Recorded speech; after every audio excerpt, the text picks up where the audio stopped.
Last विडियोनी अंदर આપણે કાળા પદાર્થ વિકિરણની ચર્ચા કરી હતી અને ત્યાં આગળ જોયું હતું કે કાળા પદાર્થ વિકિરણની જે ઘટના છે તેને વિદ્યુત ચુંબકીય વિકિરણોના તરંગ સ્વભાવથી સમજાવી શકાતી નથી।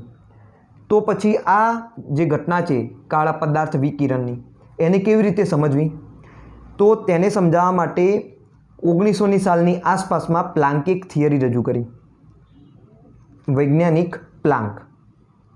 એ થિયરીને કહેવામાં આવે છે પ્લાન્કની ક્વોન્ટમ થિયરી અથવા તો પ્લાન્કનો ક્વોન્ટમ સિદ્ધાંત। તો પ્લાન્કે શું કહ્યું, અણુ કે પરમાણુ શક્તિનું ઉત્સર્જન કે શોષણ કોઈ અસતત રીતે જથ્થામાં કરે છે, નહીં કે સતત રીતે, આવું પ્લાન્કે કહ્યું। દરેક વસ્તુને આપણે સમજીએ ધીરે ધીરે। પ્લાન્કે શું કહ્યું એની થિયરીની અંદર, પરમાણુ કે અણુ શક્તિનું ઉત્સર્જન કે શોષણ અસતત રીતે જથ્થામાં કરે છે, નહીં કે સતત રીતે। તો પહેલાં તો સમજીએ કે આ અસતત શું છે, જથ્થો શું કહેવા માગે છે, સતત શું છે, દરેક વસ્તુને આપણે સમજીએ, બરાબર। તો તમે દરેકે સીડી તો ચડતા જશો, તો તમે વિચારો આ છે સીડી, તમે હાલ અહીંયા ઊભા છો, બરાબર। તો તમે જ્યારે નીચે ઊભા હોય અને તમે જ્યારે ઉપર ચડતા હો ત્યારે તમે આ સ્ટેપમાં પગ મૂકશો, એના પછી તમે ડાયરેક્ટ કયા સ્ટેપમાં પગ મૂકશો, તો આ સ્ટેપમાં જ પગ મૂકશો। એના પછી તમે કયા સ્ટેપમાં પગ મૂકવાના, તો આ સ્ટેપમાં જ પગ મૂકવાના ને। તમે ક્યારે એવું વિચાર્યું કે આ બે સીડી વચ્ચેની આ જગ્યામાં તમે ઊભા રહો, વિચારો તમે, ક્યારે તમે આ બે સ્ટેપ વચ્ચે, આ એક સીડી પહેલું પગથિયું, આ બીજું પગથિયું, એ બે પગથિયાની વચ્ચે તમે ક્યારે ઊભા રહ્યા અથવા તો તમે ઊભા રહી શકો, તમે વિચારો। ઓકે, તો તમે સીડી કઈ રીતના ચડશો, પહેલું પગથિયું ચડશો, એના પછી ડાયરેક્ટ આ બીજું પગથિયું ચડશો, આટલો ભાગ તમે ગાળી દેશો, પછી આટલો ભાગ ગાળશો અને ત્રીજું પગથિયું ચડશો, ફરી પાછું તમે અહીંયા પણ એવું જ થશે, આટલો ભાગ ગળી જશે અને તમે ડાયરેક્ટ ચોથું પગથિયું ચડશો। હવે આને તમે સ્થિતિ ઉર્જા સાથે સરખાવો। સ્થિતિ ઉર્જા, જ્યારે તમે સ્થિર સ્થિતિમાં હોવ તો તમારી અંદર જે ઉર્જા રહેલી છે એને તમે સ્થિતિ ઉર્જા અત્યારે માની લો। ઓકે, તો હાલ તમે અત્યારે હશો છેક નીચે, તમે ઊભા છો, મતલબ કે તમારી પાસે કંઈક સ્થિતિ ઉર્જા હશે। હવે તમે ક્યાં ચડશો, પહેલાં પગથિયે ધારો કે ચડી ગયા, તો તમારી સ્થિતિ ઉર્જા શું થશે, અહીંયા વધશે કે ઘટશે, તો તમને થોડો ખ્યાલ હશે, જેમ જેમ તમે ઊંચા જતા જાઓ, ઊંચાઈ ઉપર જતા જાઓ, તેમ ઊંચાઈના વધવા સાથે સ્થિતિ ઉર્જા વધશે, બરાબર ને। સ્થિતિ ઉર્જા કેવી થશે, વધતી જશે। ચલો, પહેલા પગથિયે અત્યારે તમે છો તો તમારી અંદર કંઈક સ્થિતિ ઉર્જા છે। હવે તમે બીજા પગથિયે ચડ્યો, બરાબર, તો બીજા પગથિયા ઉપર પણ સ્થિતિ ઉર્જા તમારી હશે કંઈક, અને એક શું હશે, પહેલા પગથિયા કરતાં વધારે હશે। પરંતુ તમે વિચારો, આ બે પગથિયા વચ્ચે આટલું જે અંતર ખરું, એ અંતર સાથે, એ ઊંચાઈ સાથે સંકળાયેલી પણ કંઈક તો સ્થિતિ ઉર્જા હશે ને। એવું તો નહીં હોય કે અહીંયા સ્થિતિ ઉર્જા છે, અહીંયા છે, અહીંયા નથી, બરાબર। ગ્રેજ્યુઅલી સ્થિતિ ઉર્જા તો હોય, આ સ્ટેપે પણ હોય, અહીંયા પણ હોય, અહીંયા પણ હોય, અહીંયા પણ, તો આ દરેક સ્ટેપે કંઈક ના કંઈક સ્થિતિ ઉર્જા રહેલી હોય। પરંતુ તમે કઈ સ્થિતિ ઉર્જા પ્રાપ્ત કરી, એક તો આ પહેલા પગથિયાની સ્થિતિ ઉર્જા પ્રાપ્ત કરી, અને પછી ડાયરેક્ટ તમે આ બીજા પગથિયાની સ્થિતિ ઉર્જા પ્રાપ્ત કરી। આ વચ્ચેના જે સ્ટેપ આવી ગયા, આ જે વચ્ચેનો એરિયા આવી ગયો, એની સ્થિતિ ઉર્જા તમે પ્રાપ્ત કરી નથી। તો અહીંયા જે તમે પગથિયા ચડો છો એ દરમિયાન તમે અસતત રીતે સ્થિતિ ઉર્જા પ્રાપ્ત કરો છો। તમારી સ્થિતિ ઉર્જા કેવી રીતના બદલાશે, અસતત રીતે બદલાશે। ખ્યાલ આવ્યો? ઓકે, હવે તમને વિચાર થશે, તમે અહીંયાથી પસાર થાવ છો તો સ્થિતિ ઉર્જા કેમ મારી વધતી ના જાય, તો જ્યારે તમે ગતિમાં હો ત્યારે તમારી કઈ ઉર્જા હોય, ગતિ ઉર્જા હોય, સ્થિતિ ઉર્જા ના હોય। तो अहींया तमे सिम्पली विचारो, तमे शुं करो छो, पगथिया उपर एक पगथियाथी बीजा, बीजाथी तीजा, तीजाथी चौथा पगथिया उपर जाओ छो तो तमारी स्थिति ऊर्जा तमे ज्यारे एक पगथिया उपर ऊभा हो त्यारे कई हशे, एना पछी डायरेक्ट तमे क्यां ऊभा रहेवाना छो, तो बीजा पगथिया उपर ज ऊभा रहेशो। बीजा अने पहला पगथिया वच्चेना एरियामां तो तमे ऊभा रही शको नहीं, तो ए स्थिति ऊर्जा तमने मळशे नहीं। तमने डायरेक्ट कई स्थिति ऊर्जा मळशे, बीजा पगथियानी मळशे। बीजा पछी डायरेक्ट तमने त्रीजा पगथियानी स्थिति ऊर्जा मळशे, परंतु बीजा अने तीजा पगथिया वच्चे तमे ऊभा रही शकता नथी, माटे ए स्थिति ऊर्जा तमने मळशे नहीं। बराबर, ए दरमियान तमारी गति ऊर्जा होय, कारण के तमे चढ़ता हशो ने, पछी तमे तीजा पगथिया उपर आवे एटले तमे शांतिथी ऊभा रहेशो, तो तीजा पगथियानी जे संकळायेली स्थिति ऊर्जा होय ए तमारी पासे हशे।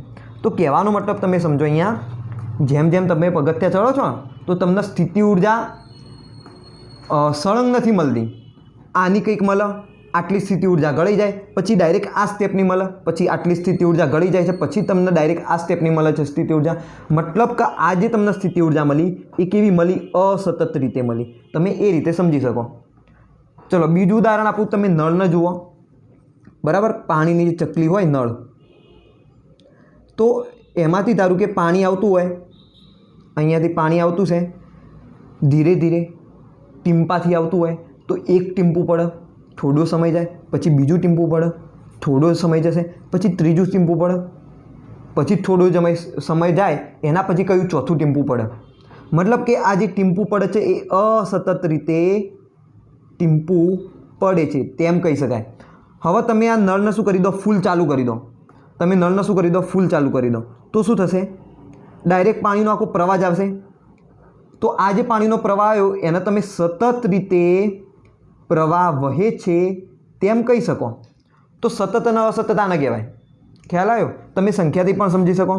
1 થી 2 ની जो बात करूँ तो 1 पछी तमने कयो अंक आवे, 2 बीजो अंक आवे, परंतु तमे विचारो अहींया 1 અને 2 वच्चे पॉइंटनी अंदर तो घणा बधा अंको रहेला छे, नहीं रहेला होय। 1.00000 1.00000 घणा सुधी जीरो कहेता जाओ, पछी 2, तो आवी बधी संख्याओं पण 1 અને 2 ની वच्चे तो रहेली हशे कि नहीं। तो आवी बधी संख्याओनी जो तमे गणता जाओ, 1 અને 2 वच्चे रहेली शक्य तेटली बधी ज संख्याओनी जो तमे गणता जाओ तो ये सतत संख्या कहेवाय। ख्याल आवे छे कि नहीं? शुं कहेवाय? सतत कहेवाय। परंतु जो तमे 1 गणो अने 1 पछी डायरेक्ट कोने गणो, 2 गणो, आ 2 वच्चेनी जे संख्या आवे, बराबर, पॉइंट में जी पण संख्या आवती होय एने जो तमे ना गणो तो ये केवी कहेवाय? असतत रीते तमे गणतरी करी होय एम कहेवाय। तो सतत अने असतत आने तमे समजजो। तो अहींया आगळ आ बहु उपयोगी छे आपणा माटे। सतत कोने कहेवाय, असतत कोने कहेवाय, बराबर। लास्ट टाइम तमे विद्युत चुंबकीय वर्णपट जोयो तो, ओके। तो एमां तरंग लंबाई शक्य तेटली बधी ज तरंग लंबाईओ आवती हती चढ़ता क्रम में, एक पछी एक पछी एक पछी शक्य तेटली बधी ज तरंग लंबाईओ आवती हती। तो ए केवो वर्णपट कहेवाय? सतत वर्णपट कहेवाय, कारण के बधी ज तरंग लंबाईओ आवे, ओके। पॉइंटवाळा बधा ज मूल्यो आवशे। ख्याल आवे छे कि नहीं? तो हवे तमने थोड़ो अंदाज आवी गयो छे कि असतत कोने कहेवाय अने सतत कोने कहेवाय। तो प्लांके पण एवुं ज कंईक कीधुं, परमाणु के अणु शक्तिनुं उत्सर्जन के शोषण करे तो ये असतत रीते करशे, सतत रीते करशे नहीं, ओके। कि जेवी रीते तमे पगथिया उपर चढ़ो छो अने तमने जे स्थिति ऊर्जा मळे छे ए रीते, ओके। हवे विचारो तमे, धारो के लपसाणी मूकी होत, आटली ज ऊंचाईथी शुं मूकी होत लपसाणी आ रीते, अने जो तमे लपसाणीथी उपरथी नीचे तरफ आवता होत तो शुं थोत, तमे बधा ज बिंदुओथी पसार थोत। अने धारो के तमे एम विचारो कि भाई तमे ए बिंदुए ऊभा रही शको छो, एवुं विचारो जस्ट आटला 2 हाथ पकड़ीने तमे धारो के एटला स्थिर रही शको छो, तो पछी तमने दरेक बिंदु साथे संकळायेली स्थिति ऊर्जा मळशे। तो ए वखते तमने जे स्थिति ऊर्जा मळशे केवी सतत हशे, ओके। शुं करवानुं? ऊभું રહેવાનું तो स्थिति ऊर्जा मळशे। गतिमां हशो तो गति ऊर्जा मळशे, ओके। तो एटलो तमने ख्याल हशे कि गति ऊर्जा कोने कहेवाय, स्थिति ऊर्जा कोने कहेवाय। 10मानी अंदर पण आवी ऊर्जा विषे तमे भणी गया छो। तो तमे धारो के दरेक बिंदु आगळ आ रीते ऊभा रही शको, बरोबर, आम स्थिर आ रीते 2 हाथ पकड़ीने तमे एटલું स्थिर तो राखी शको तमारुं शरीर। तो दरेक बिंदु आगळ जे संकळायेली ऊर्जा छे ए तमने स्थिति ऊर्जा मळशे। एनो मतलब कि लपसाणीमांथी जो तमे आवो तो तमने सतत स्थिति ऊर्जा मळे, पण स्टीडियोथी जाओ तो सतत स्थिति ऊर्जा ना मळे। ए वखते तमने केवी असतत स्थिति ऊर्जा मळशे। સમજ પડે છે? સતત અને અસતત વચ્ચેનું ડિફરન્સ, તફાવત. સતત એટલે સળંગ અને અસતત એટલે વચ્ચે કંઈ ગેપ આવી જાય. ખ્યાલ આવી ગયો? ઓકે, ચલો. તો પ્લાન્કે એવું જ કહ્યું કે અસતત રીતે શું કરશે? અસતત રીતે જથ્થામાં ઉર્જાનું શોષણ કરશે અથવા તો ઉત્સર્જન કરશે, સતત રીતે કરશે નહીં. તો અહીંયા જથ્થો શું કહેવા માગે છે કે ભાઈ ઉર્જા જે એ ઉત્સર્જિત કરતો હોય અથવા તો જે શોષણ કરતો હોય એનું કંઈક મૂલ્ય હોય, એ એક નાના જથ્થા સ્વરૂપે હશે. ઓકે, એક નાના પેકેટ સ્વરૂપે. માની લો ઉર્જા શું છે? એક નાનું આવું પેકેટ છે. તો ધારો કે એ શોષણ કરે છે ઉર્જાનું, તો એ આટલું મૂલ્ય સ્વીકારશે, આટલું એક પેકેટ સ્વીકારશે. હવે જ્યારે એ નવી ઉર્જાનું શોષણ કરે, એ પણ શું હોય? આવું જ એક પેકેટ હોય. અને આ બંને પેકેટ કેવા છે? સરખા હશે, એક્ઝેક્ટ સેમ ટુ સેમ. આ બંને પેકેટ કેવા છે? ઉર્જાના સેમ ટુ સેમ હશે. એટલે આ બીજું પેકેટ આવું સ્વીકારે. હવે ઉર્જાનું જો શોષણ કરે તો પછી ડાયરેક્ટ આ ત્રીજું પેકેટ આવું સ્વીકારે. હવે ધારો કે ઉર્જાનું શોષણ કરે કણ, તો એ આવું ચોથું પેકેટ સ્વીકારે. એવી રીતે પાંચમું પેકેટ સ્વીકારશે, છઠ્ઠું પેકેટ સ્વીકારશે. આ રીતે સ્વીકાર્યા કરે. ધારો કે ઉત્સર્જિત કરતો હોય તો આવું જ એક પેકેટ સ્વરૂપે, એક જથ્થા સ્વરૂપે ઉર્જાનું ઉત્સર્જન કરશે. પછી ડાયરેક્ટ આવો બીજો જ જથ્થો ઉત્સર્જિત કરશે. પછી ડાયરેક્ટ આવો ત્રીજો જ જથ્થો શું કરશે? ઉત્સર્જિત કરશે. માની લો કે તમારા હાથમાં નાની નાની લખોટીઓ છે ને, તમે માર્યા કરો છો એકબીજા. એક મારી, બીજી મારી, ત્રીજી મારી, ચોથી મારી. બરાબર? પરંતુ આ બે લખોટીઓ વચ્ચેની જે અડધી લખોટી હોય તૂટેલી, એવી શક્ય બનશે નહીં. ઓકે, એ ઇમ્પોસિબલ છે. તો આવું જ પ્લાન કંઈક કહેવા માગતો હતો કે પરમાણુ કે અણુ શક્તિનું ઉત્સર્જન કે શોષણ અસતત રીતે જથ્થામાં કરશે.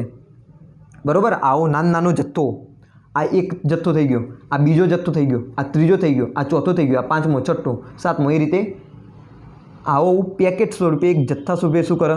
શોષણ અથવા ઉત્સર્જન કરે. પરંતુ આ બેની વચ્ચેનો અડધો જથ્થો શક્ય નથી. જો હવે આવું ક્યાંથી આવ્યું? તો આવું કોને વિચાર્યું? પ્લાન્કે વિચાર્યું. બરાબર? 100 વર્ષ પહેલાંની વાત છે. 100 વર્ષ પહેલાં આવું પ્લાન્કે આપણને કહી દીધું કે ના, કેવું હોય? અસતત જ હોય અને જથ્થામાં જ હોય. એને આવી કન્ડિશન મૂકી જ દીધી. ઓકે, તો શું કરશે? આવા જથ્થા સ્વરૂપે ઉર્જાનું શોષણ અથવા તો ઉત્સર્જન કરશે. હવે તમે વિચારો, એને શું કીધું કે આ જે સૌથી નાનામાં નાનો જે જથ્થો છે ઉર્જાનો, એને ક્વોન્ટમ નામ આપ્યું. આને શું નામ આપ્યું? ક્વોન્ટમ નામ આપ્યું. અહીંયા લખી દઉં, ઉર્જાનું સૌથી ઓછામાં ઓછું મૂલ્ય, શક્ય મૂલ્ય, પ્રમાણ. ઉર્જાનું ઓછામાં ઓછું મૂલ્ય અથવા તો પ્રમાણ કે જે શોષાય અથવા ઉત્સર્જાય છે,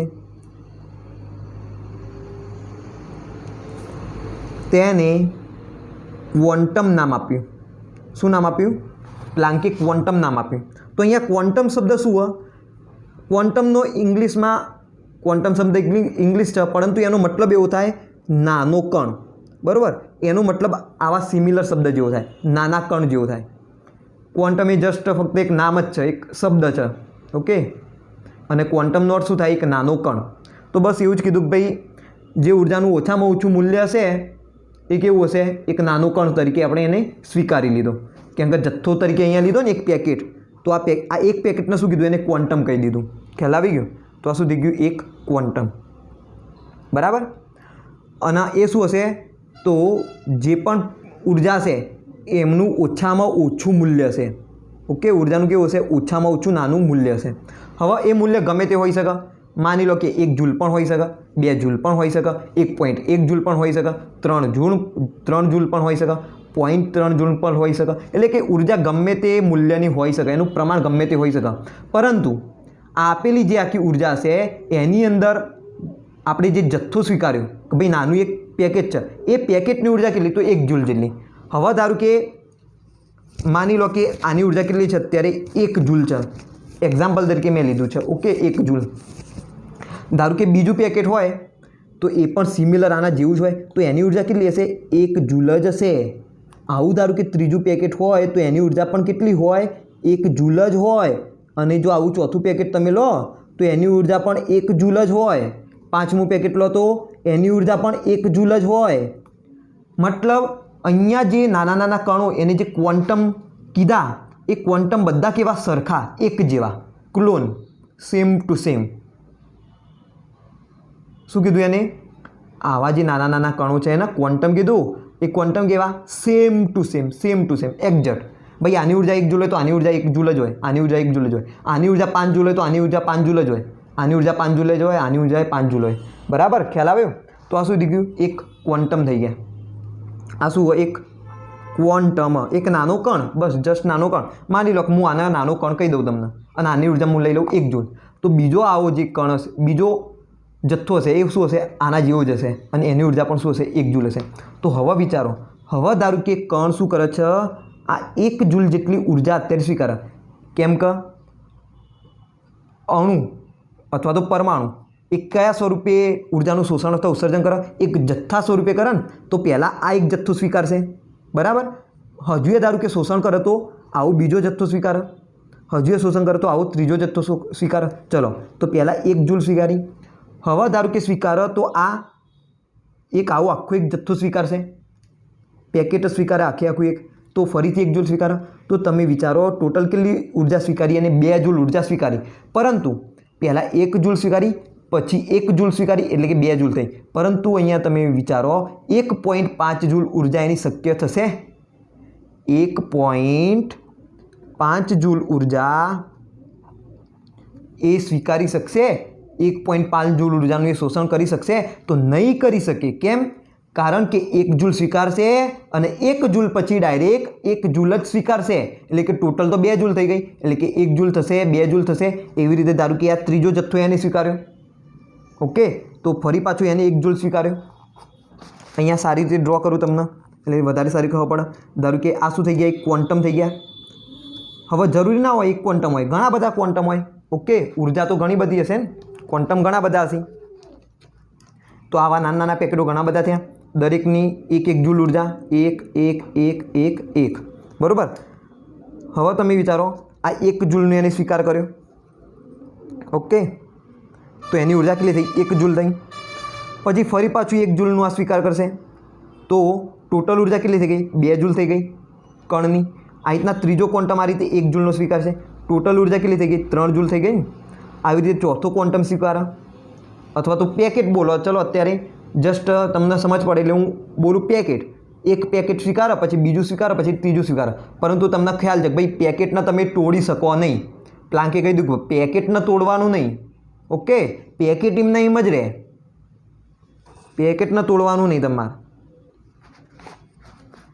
અને અહીંયા 4 જૂલ થઈ જશે તો 1 જૂલ સ્વીકારી તો 1 જૂલ એની ઉર્જા મળી એમ કહેવાય ફરી પછી જે સ્વીકાર કરે તો ફરી પાછું આવું પેકેટ જ સ્વીકારે ડાયરેક્ટ ઓકે તો 1 જૂલ અને 1 જૂલ કેટલી 2 જૂલ ઉર્જા એની થશે ફરી પાછું જો સ્વીકારે મૂલ્ય ફરી પાછી જો એની ઉર્જા સ્વીકારે શોષણ કરે સ્વીકારનો મતલબ અહીંયા શોષણ લેજો ઓકે ઉર્જાનું જો શોષણ કરે તો 1 જૂલનું કરે તો કેટલા 3 જૂલ થઈ ગયા ને ટોટલ 2 જૂલ હતી ફરી પાછી ડાયરેક્ટ 1 જૂલ સ્વીકારે પરંતુ તમે વિચારો અહીંયા 1.5 જૂલ ઉર્જા શક્ય બનશે નહીં બને એની ઉર્જા કેમ કારણ કે અહીંયા સ્વીકાર છે 1 જૂલ બરાબર 1 જૂલ લે 1 જૂલ લે 1 જૂલ લે 1 જૂલ લે 1 જૂલ લે તો 1 2 3 4 જૂલ ઉર્જા એની શક્ય બનશે કારણ કે અહીંયા અડધી ઉર્જા એ સ્વીકારી શકે નહીં કારણ ક્વોન્ટમ કેવો હોય એક નાનો એક ઇન્ડિવિજ્યુઅલ ઘટક કણ તરીકે છે બરાબર આ એક ઘટક ઉર્જાનો આ એક બીજો ઘટક આ ત્રીજો ઘટક ચોથો ઘટક બધા ઘટકો કેવા એક સરખા એમની ઉર્જા અલગ અલગ હોઈ શકે નો ડાઉટ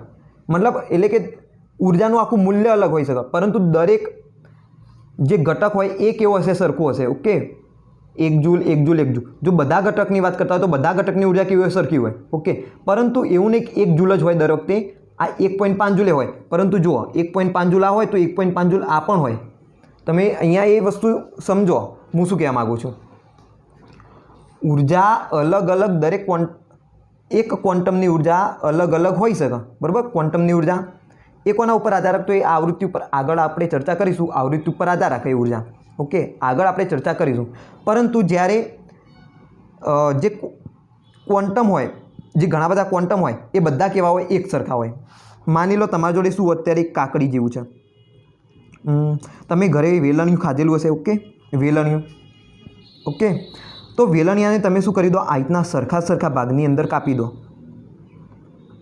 एक सरखा भागनी अंदर कापी दो। ओके,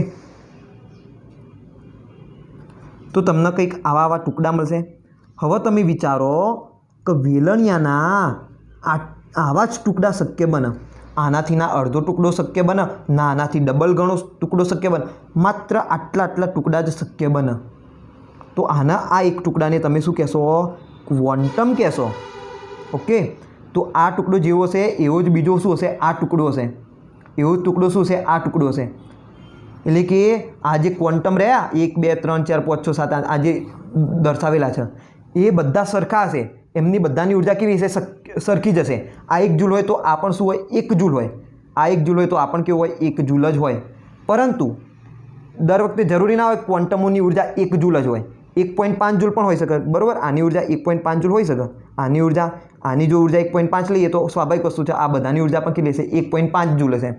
એટલે આ રીતે હું કહેવાનો મતલબ આ રીતે હું કહેવા માગું છું કે ઊર્જા જુદી જુદી હોઈ શકે, પરંતુ દરેક ક્વોન્ટમની ઊર્જા કેવી હશે? સરખી હશે। ઊર્જા જુદી જુદી હોઈ શકે, પરંતુ દરેક ક્વોન્ટમની ઊર્જા કેવી? સરખી। એ રીતે, ઓકે, એ રીતે સમજાવવા માગું છું તમને। કન્ફ્યુઝન ક્રિએટ કરતા નહીં અહીંયા। જો ના સમજ પડે તો તમે પૂછી શકો છો કંઈ પણ વસ્તુ। ચલો, તો અહીંયા તમે જોયું ને કે 1 જૂલ સ્વીકારે, પછી 2 જૂલ સ્વીકારે, પછી 3 જૂલ, પછી 4 જૂલ, એટલે કે આટલી ઊર્જા એની શક્ય બને છે। એટલા માટે અહીંયા આપણે શું કહીએ છીએ કે અસતત રીતે ઊર્જાનું શોષણ કરે છે। કેમ? કારણ કે 1.5 જૂલ હવા આની શક્ય બનશે નહીં। ખ્યાલ આવ્યો? 1.5 જૂલ ઊર્જા આની શક્ય બનશે નહીં। 2.5 જૂલ શક્ય બને? ના બને। 2.1 જૂલ શક્ય બને? ના બને। કેમ? 1 જૂલ સ્વીકાર 1 જૂલ થઈ, ફરીથી 1 ક્વોન્ટમ સ્વીકાર એટલે ટોટલ 2 જૂલ થશે, ફરીથી 1 જૂલનો ક્વોન્ટમ સ્વીકાર એટલે 3 જૂલ થશે। કારણ કે અહીંયા ક્વોન્ટમની ઊર્જા કેવી? એ સરખી, એક સરખી। બધા ક્વોન્ટમની ઊર્જા કેવી? એક સરખી, 1 જૂલ જેવી। ઓકે, તો આ તો મેં જસ્ટ એક્ઝામ્પલ માટે 1 જૂલ મેં એની ઊર્જા સ્વીકારેલી છે, પણ એ ઊર્જા પણ અલગ અલગ હોઈ શકે છે।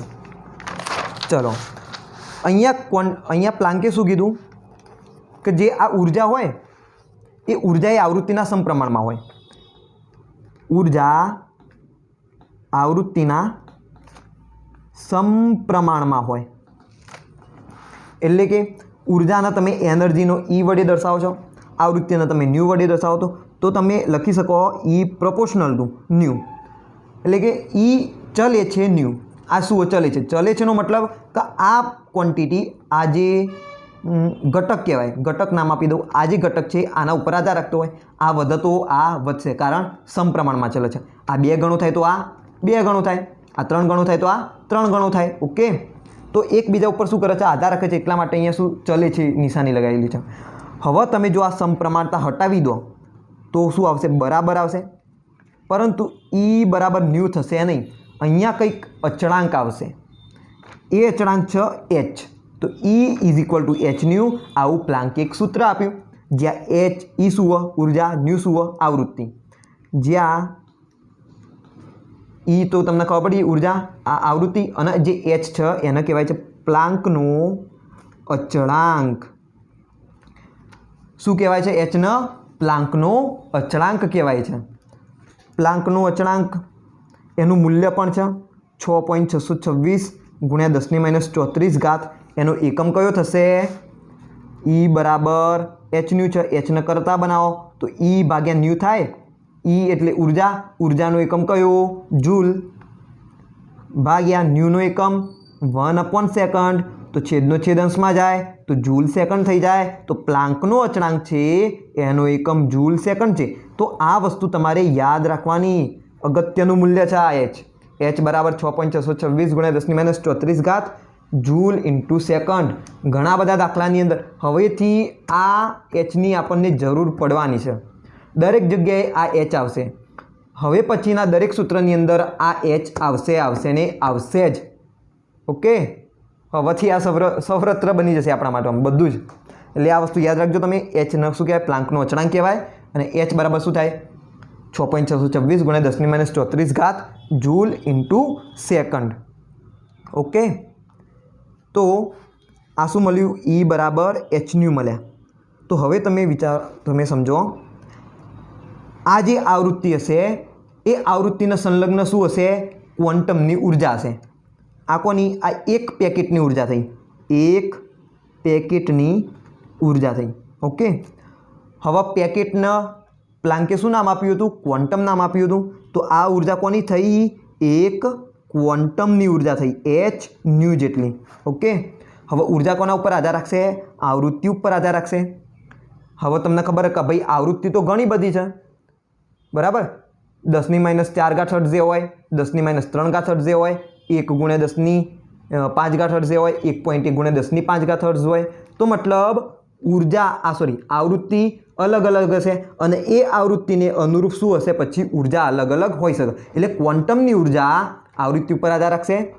ઓકે, એટલે ક્વોન્ટમની ઉર્જા અલગ અલગ હોઈ શકે. પરંતુ આવા જે ઘણા બધા જે ક્વોન્ટમ હશે, વિકિરણના આવા જે ઘણા બધા જે ક્વોન્ટમ હોય એમની ઉર્જા કેવી રહેશે? એ તો સરખી જ રહેશે.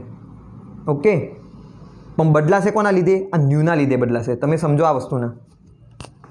ધારો કે પ્લાન્કનું મૂલ્ય આટલું છે, પરંતુ માની લો કે પ્લાન્ક હાલ અત્યારે h = 1 લઈ લઈએ. જસ્ટ અઝ્યુમ કરો એવું, ધારો કે h = 1 છે.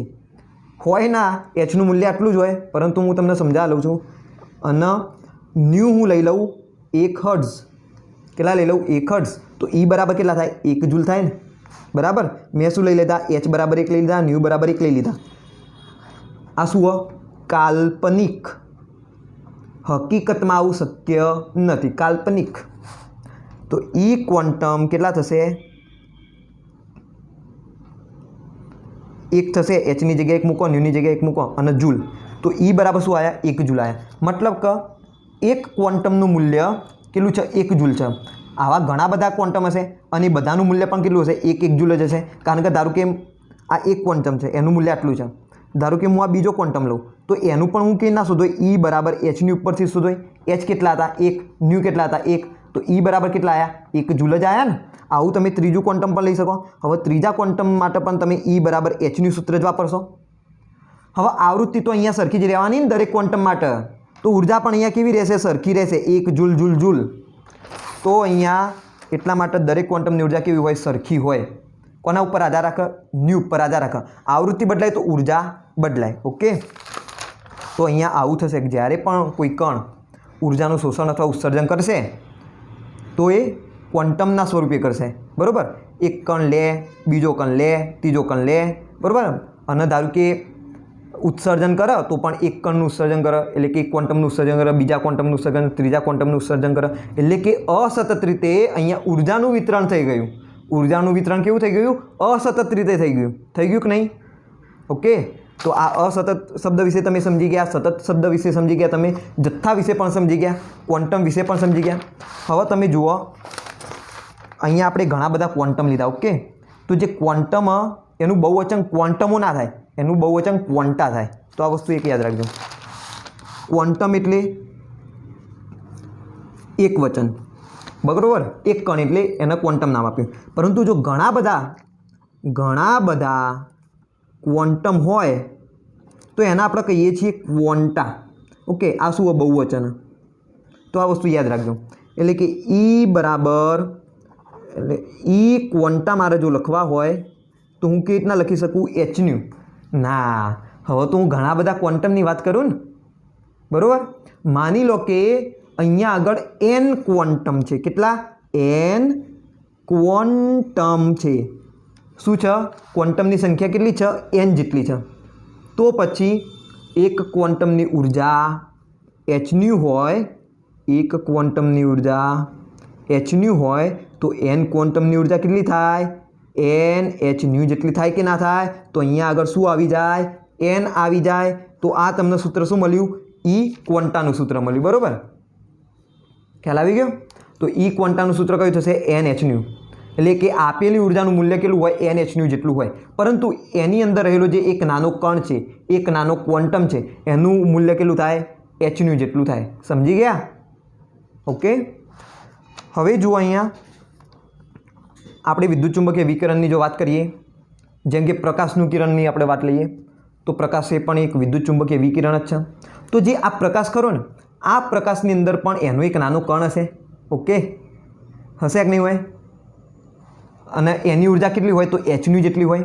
તો એ જે આનો નાનો કણ છે પ્રકાશનો ક્વોન્ટમ, એ ક્વોન્ટમને આપણે કહીએ છીએ ફોટોન. શું કહીએ છીએ? ફોટોન. તો ફોટોન શું છે? પ્રકાશનો સૌથી નાનો કણ, એટલે કે પ્રકાશનો ક્વોન્ટમ અથવા તો પ્રકાશનો સૌથી નાનો કણ. તો એના આપણે શું નામ આપીએ છીએ? ફોટોન કહીએ છીએ. ઓકે, તો આ વસ્તુ યાદ રાખજો કે ફોટોન શું છે? બીજું કંઈ નહીં પરંતુ પ્રકાશનો જે સૌથી ઓછામાં ઓછી ઉર્જા ધરાવતો જે કણ હશે એ શું હશે? ક્વોન્ટમ હશે. હવે તમને ખ્યાલ છે કે ભાઈ પ્રકાશનું કિરણ તમે લો તો એની અંદર ઘણી બધી આવૃત્તિઓ હોય, આવૃત્તિનો બહુ મોટો વિશાળ વિસ્તાર હોય, તો એના અનુરૂપ ઉર્જા પણ કેવી હશે? ઘણી બધી હશે. એટલે કે ઘણી બધી ઉર્જાવાળા અહીંયા ક્વોન્ટા હશે ને. ઓકે, દરેકની ઉર્જા અલગ અલગ હશે. ઓકે, તો ક્વોન્ટાની ઉર્જાની હું વાત કરું, ઓકે, તો એ અલગ અલગ હશે, એ આવૃત્તિ પર આધાર રાખશે. પરંતુ ઇન્ડિવિજ્યુઅલ તમે ક્વોન્ટમની વાત કરો, આ ક્વોન્ટાની અંદર જે નાના નાના ક્વોન્ટમો હશે એ બધાની ઉર્જા કેવી રહેવાની? સરખી જ રહેવાની. ખ્યાલ આવી ગયો? તો આ ઇન્ટરેસ્ટિંગ વસ્તુઓ કન્ફ્યુઝન ક્રિએટ ના કરતા તમે ધ્યાન રાખજો, શબ્દો સાંભળજો કે શું કહેવા માગું છું એમ. હવે તમે અહીંયા જુઓ E બરાબર NH ન્યુની અંદર ન્યુ શું? આવૃત્તિ. ઓકે, તો આવૃત્તિ બદલાશે તો E બદલાશે, એટલે કે મતલબ ઉર્જા બદલાશે. અગત્યની વસ્તુ આવી છે, ધ્યાન રાખજો. આવૃત્તિ બદલાશે તો ઉર્જા બદલાશે. હવે આ n અહીંયા શું દર્શાવે છે? સંખ્યા. બરાબર ને?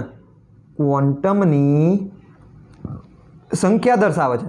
n અહીંયા આગળ ક્વોન્ટમની સંખ્યા દર્શાવે છે.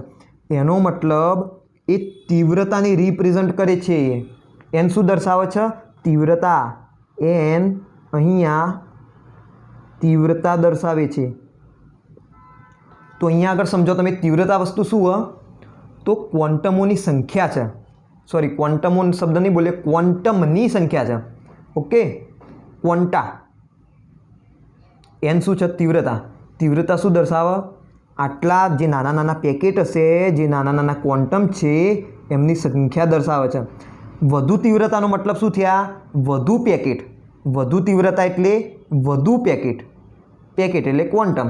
વધુ તીવ્રતા એટલે વધુ ક્વોન્ટમ. વધુ તીવ્રતાનો મતલબ એના ઉર્જાના અંદર કોઈ ફેરફાર થઈ જાય નહીં. હા, બધાની ઉર્જા તમે ભેગી કરો તો સરવાળો કરો તો ઓબ્વિયસ વસ્તુ છે, ઉર્જા વધે, એ રીતે વધે. પરંતુ ધારો કે તીવ્રતા બદલાઈ જાય તો એનો મતલબ એમ નથી કે ભાઈ ઉર્જાનું આખું મૂલ્ય બદલાઈ ગયું. ના, એવું ના થાય. તો આ વસ્તુ તમે સમજજો. અહીંયા આગળ n શું છે? તીવ્રતા. એ જસ્ટ નંબર છે, પરંતુ આધાર કોના ઉપર રાખશે? ઉર્જા, આવૃત્તિ ઉપર આધાર રાખશે. આવૃત્તિ બદલાય તો એના અનુરૂપ E બદલાય. ઓકે, તો જે ક્વોન્ટમની ઇન્ડિવિજ્યુઅલ ક્વોન્ટમની ઉર્જા છે એ બદલાઈ જશે. ખ્યાલ આવે છે કે નહીં? આ ઇન્ડિવિજ્યુઅલ ક્વોન્ટમની ઉર્જા પછી બદલાઈ જાય આવૃત્તિ બદલાય તો. પરંતુ અહીંયા n બદલાય તો ઇન્ડિવિજ્યુઅલ ક્વોન્ટમની ઉર્જા બદલાય? ના બદલાય. ટોટલ ઉર્જાની અંદર ફેરફાર થાય, પરંતુ ઇન્ડિવિજ્યુઅલ ક્વોન્ટમ એટલે કે એક ક્વોન્ટમની વાત કરું અહીંયા, ક્વોન્ટાની વાત નથી કરતો, ક્વોન્ટમની વાત કરું છું. જ્યારે તીવ્રતા બદલાય તો એનો મતલબ શું થયું? જે ક્વોન્ટમ હતા એમની સંખ્યાની અંદર ફેરફાર થયો, પરંતુ એની ઉર્જા તો એમના એમ જ રહી ને. ઓકે, આ E છે એ શું છે? આ ટોટલ ઉર્જા છે. આ જે 1 2 3 4 5 6 માની લો કે 5 જ ક્વોન્ટમ છે અત્યારે હાલ. ઓકે, કોઈ એક પ્રકાશનું આ કિરણ છે એની અંદર અત્યારે હાલ 6 જ ક્વોન્ટમ હાજર છે. ઓકે, તો ક્વોન્ટા કેટલા થઈ ગયા? EH ન્યુ NH ન્યુ કેટલા થઈ ગયા? એની જગ્યાએ તમે 6H ન્યુ લખી શકો. તો અહીંયા આવૃત્તિ તો બધાની સરખી જ રહેવાની, એટલે ઉર્જા દરેક ક્વોન્ટમની ઉર્જા કેવી રહેશે? સરખી રહેશે. પરંતુ અહીંયા ધારો કે H બદલાય, Hની જગ્યાએ હું 3H ન્યુ લખી દઉં, E બરાબર 6H ન્યુની જગ્યાએ.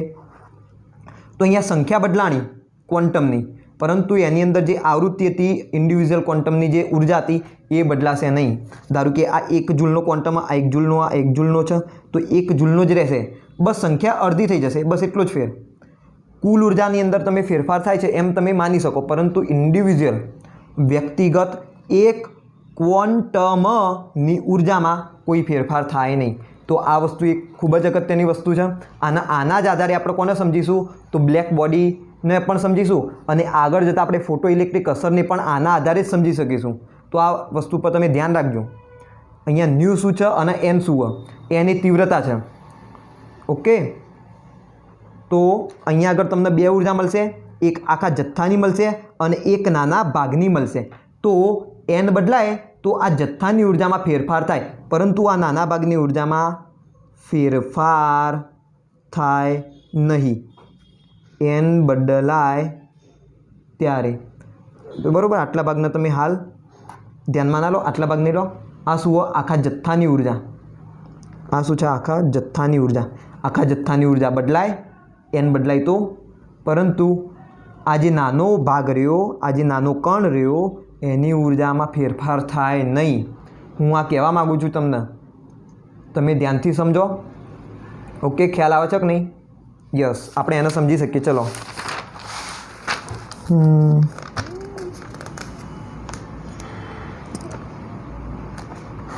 માની લો કે આ શું ડેરી મિલ્ક. ઓકે, આ છે ડેરી મિલ્ક. ડેરી મિલ્ક, આખી આ ડેરી મિલ્ક.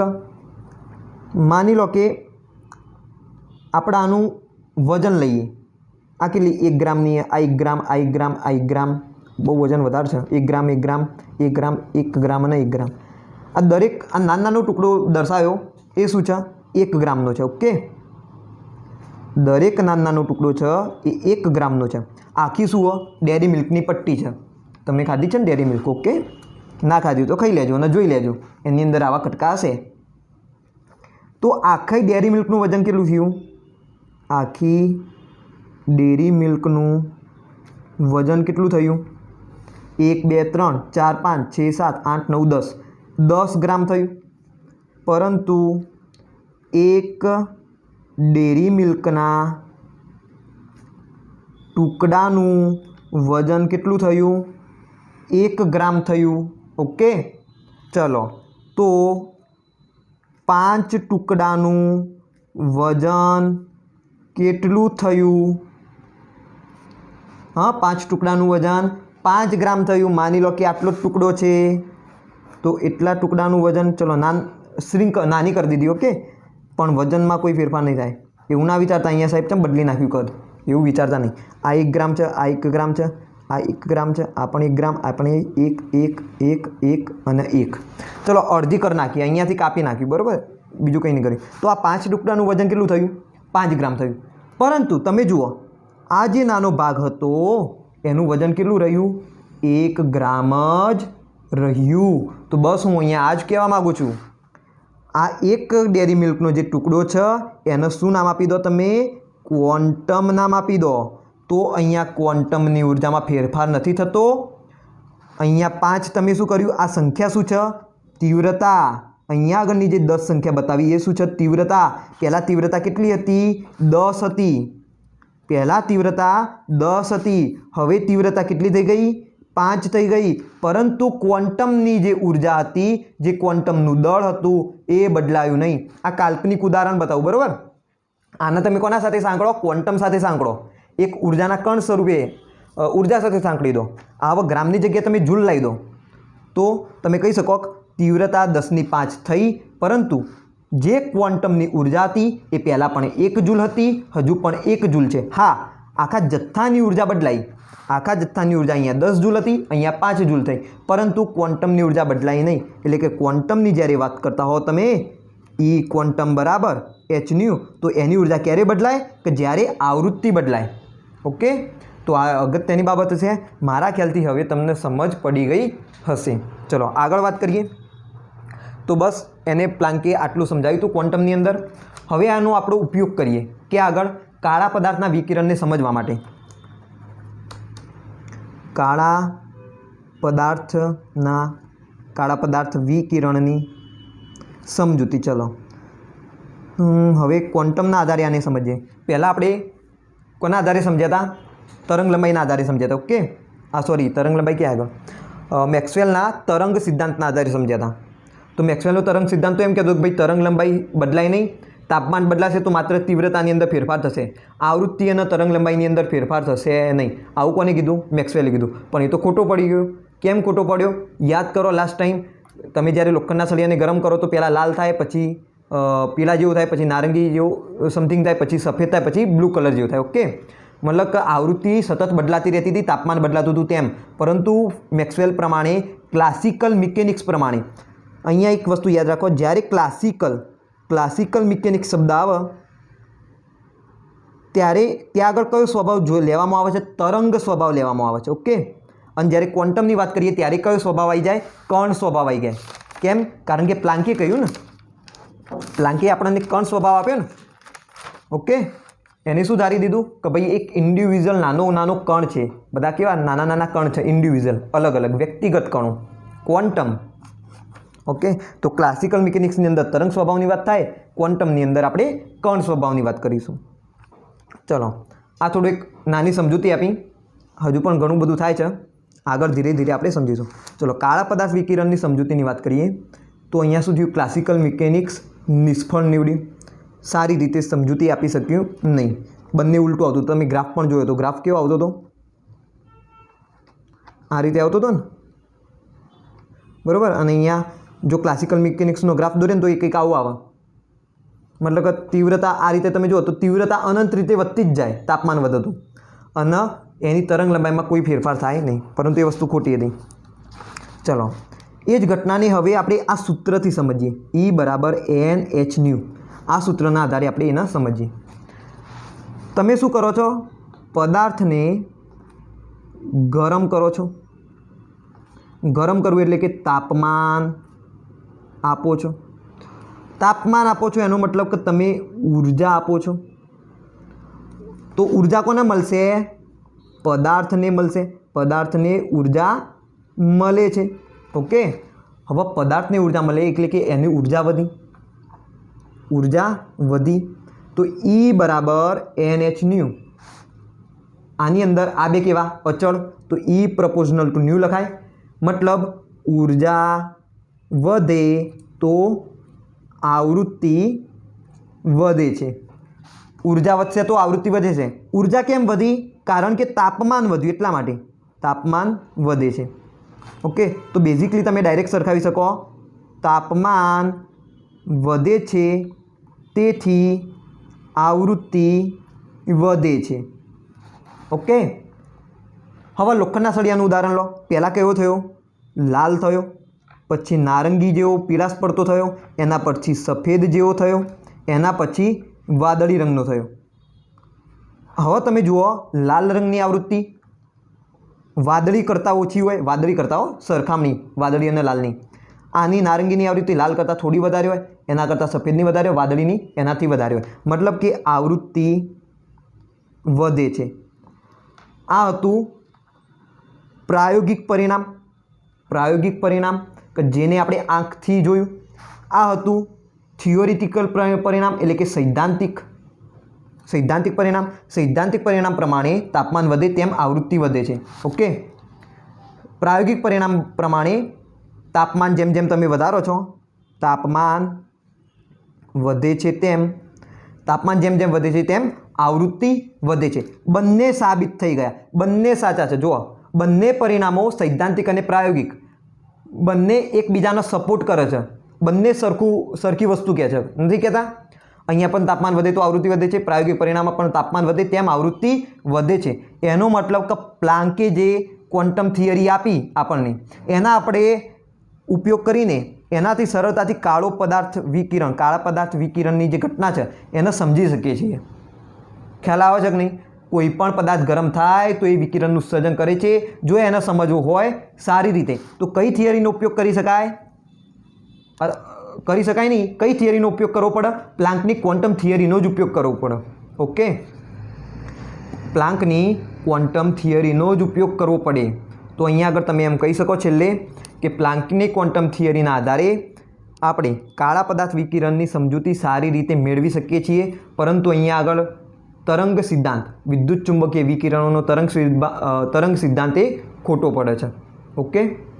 તો મારા ખ્યાલથી હવે તમને કમ્પ્લીટ આઈડિયા ક્લિયર થઈ ગયો હશે, બરાબર? તો એકવાર સમરાઇઝ કરી દઈએ બહુ ટૂંકમાં. તો પ્લાન્કે બીજું કંઈ નહીં કર્યું, પરંતુ શું કીધું? પરમાણુ કે અણુ શક્તિનું ઉત્સર્જન કે શોષણ અસતત રીતે જથ્થામાં કરે છે, નહીં કે સતત રીતે.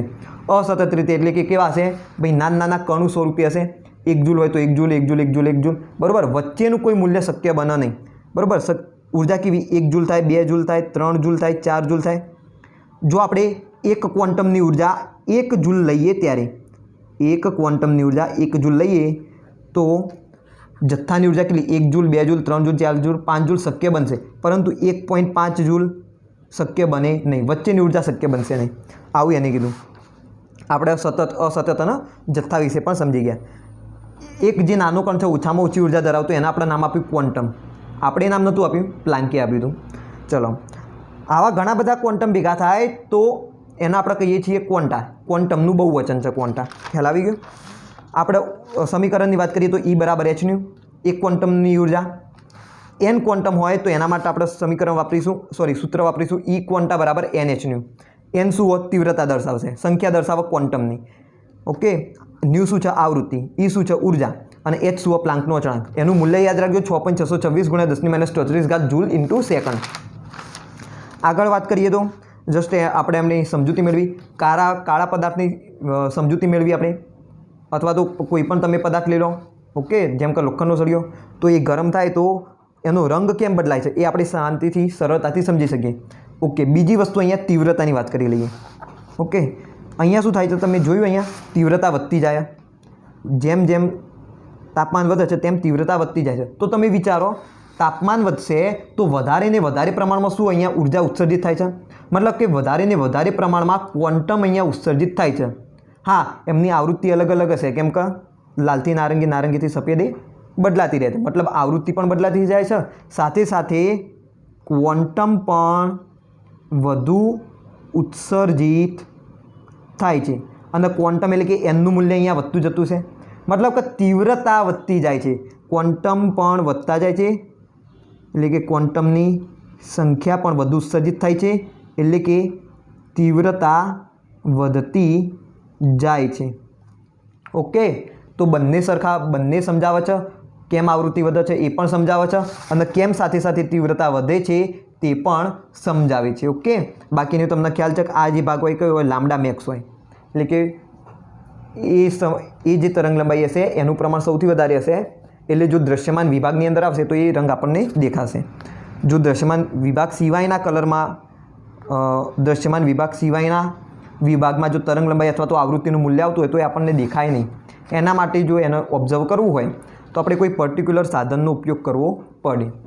તો અહીંયા બંને ઉર્જા કેમ વધે છે એ પણ સમજી શકાય, એટલે કે આવૃત્તિ કેમ વધે છે એ પણ સમજી શકાય છે, અને તીવ્રતા કેમ વધે છે એ પણ સમજી શકાય છે. બરાબર, કેમ કે ક્વોન્ટમ વધારે ને વધારે ઉત્સર્જિત થતા હોય છે, એટલા માટે તીવ્રતા પણ વધતી જાય છે. તો મારા ખ્યાલથી હવે તમને કમ્પ્લીટ ક્વોન્ટમની અંદર ખ્યાલ આવી ગયો હશે. તો બેઝિકલી હું કહું તો તમે ક્વોન્ટમની અંદર પ્રવેશી ગયા. ઓકે, તો આ શું હતો? ડિફરન્સ હતો ક્લાસિકલ મિકેનિક્સ એન્ડ ક્વોન્ટમ વચ્ચેનો. ક્લિયર છે? તો આ વિડીયોની અંદર માત્ર આટલું જ. નેક્સ્ટ વિડીયોની અંદર આપણે ફોટો ઇલેક્ટ્રિક અસર જોઈશું. હવે ફોટો ઇલેક્ટ્રિક અસરમાં પણ કંઈક આવું જ થાય છે. ક્લાસિકલ મિકેનિક્સ ફોટો ઇલેક્ટ્રિક અસરને સમજાવી શકતી નથી, પરંતુ આપણે આ જ થિયરીનો ઉપયોગ કરીશું ક્વોન્ટમનો, અને એને પણ સમજવાનો પ્રયત્ન કરીશું.